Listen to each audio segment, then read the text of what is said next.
Hi, I'm Sheila Walsh, Program Coordinator of the Radio Humber Diploma Program here at Humber College. Welcome to On the Radio, a Webisode feature where we speak with industry experts and Humber alumni on all things radio. Today, I speak with James Duthie. Okay, we are here in RBD Career Prep class, and we welcome Gemini winning host of the NHL on TSN, Mr. James Duthie. James came today and spoke to the Career Prep class 3 weeks away now from leaving us.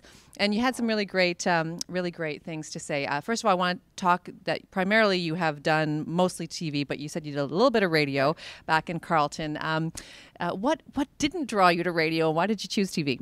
It wasn't that I wasn't drawn to radio. It's just that I happened to fall into TV, I think. Radio was my first gig at CKCU, the Carleton radio station. I did early morning news at about 5:30, so that's probably what drew me away from radio, getting up that early. But I certainly hadn't closed my mind to radio. Honestly, probably back then, they said that you could make more money in TV, and I was greedy like any other young man, and that's probably why I chose television more than anything else. But I just happened to get my first job in TV and went that way. Okay. And you spent the first 5 years of your career, excuse me, in news, and you said something really valuable, because there's a lot of broadcasters who come into Radio Humber and they're really interested in sports broadcasting, and they think news is kind of, a pain in the butt to get to the sports. And you addressed that. Can you just reiterate what you said? Yeah, I think news is invaluable. Now, I understand the desire to go into sports, straight to sports. That's all I wanted to do when I was in school. But back then, there weren't a lot of sports jobs, and that's why I ended up with a job in news.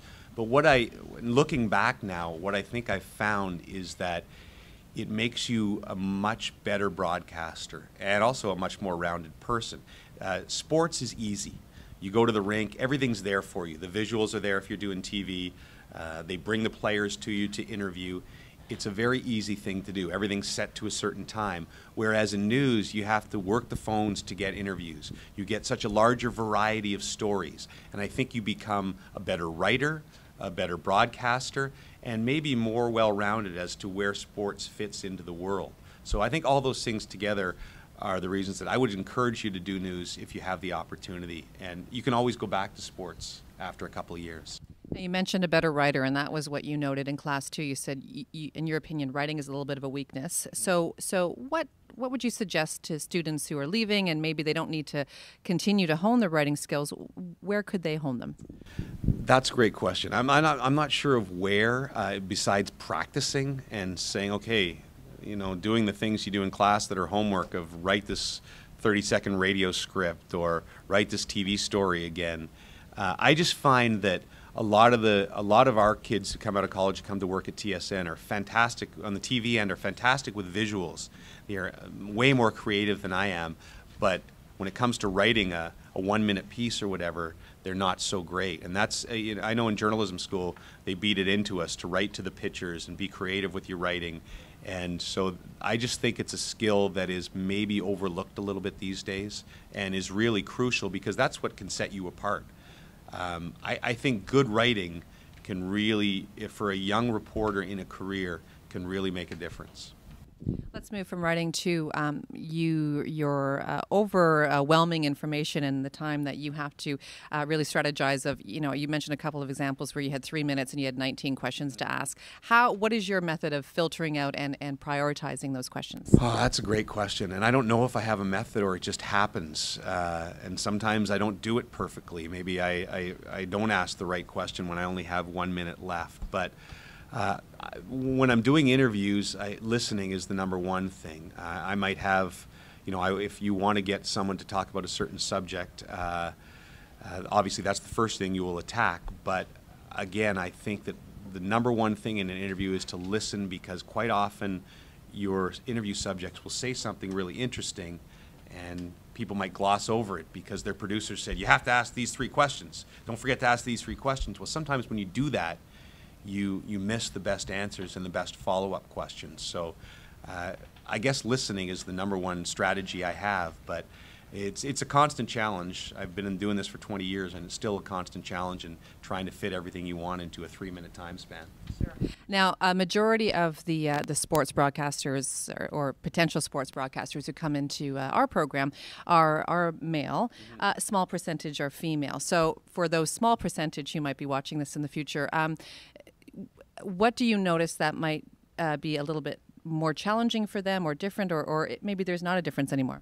I think we've come a long way, and in some ways I think it might be an advantage because there still aren't enough great broadcasting women in the job. I think there are a lot out there, but maybe on air we don't see enough. And I think a place like TSN, if there was an equal male and female applying for a job and they were equal in knowledge and equal in skill, I think the woman would probably get hired because we want to see a greater balance. And so I think that's changed a lot from 20, 30 years ago when there was a clear bias against women in sports. The one thing I would say is, knowledge is a key. And the one thing that's weird about our job, watching sports growing up, that's where you get your information, right? That's where you get your library in your head. Yeah, I saw that game. I saw the '89 NL Division Series, right? So you can't decide. You can't fake it. You can't come in and say, I think I want to be a sports broadcaster, but you never really watch the games, so I would say if you're a woman and you want to be a sports broadcaster, you really, truly have to have the passion about sports, because there will be the odd one that comes in that looks great on camera and delivers well, but really doesn't love watching the games that much, and you really have to have that passion. We're fortunate, I think more and more come in who have an unbelievable passion. TSN, for example, has Kate Burness, who's fantastic and just has been a sports lover all her life and looks great on camera, has a real passion for sports. Jennifer Hedger, Natasha Staniszewski, they're all that way. So, yeah, they're very popular. I'm sorry that I'm here and not them. But, yeah, so I would just say that is don't go into it because it sounds like a good job where you could make a lot of money. You have to have that passion for it, or people are smart. The viewers are smart, or the listeners if it's radio, and they know the difference between a fraud or someone who really knows their stuff. They're a tough audience, aren't they? Okay, so I'm going to wrap this by probably one of the best quotes of 2014 so far. A confident man uses the middle urinal. James Duthie. Everybody, thank you so much.